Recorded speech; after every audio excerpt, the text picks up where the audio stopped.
এবার পাইরেসির শিকার হলো সাকিব খানের তুফান মুভি। ওটিটি প্ল্যাটফর্ম হইচই ও চরকিতে মুক্তির আগেই পাইরেসির শিকার হলো সাকিব খানের তুফান। ইউটিউবে দেখা যাচ্ছিল বাংলাদেশের সবচেয়ে ব্যবসা সফল এই ছবিটি।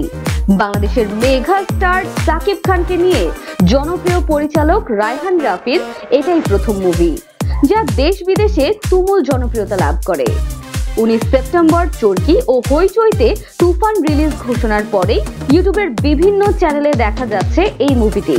মুভিতে থাকা উড়াধুরা ও দুষ্ট কোকিল গানটি দর্শক শ্রোতাদের মাঝে ব্যাপক জনপ্রিয়তা লাভ করে, যা ইউটিউব চ্যানেলে গানটির দর্শক ভিউ 20 কোটিরও উপরে। আপলোডের কিছুক্ষণ পরেই অনেক চ্যানেল থেকে মুভিটি ডিলিট করা হয়েছে।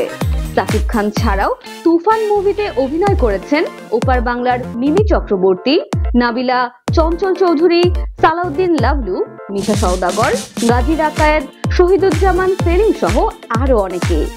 শোবিজ অঙ্গনের সকল আপডেট জানতে টিউন করুন 96.4 স্পাইস এফএম।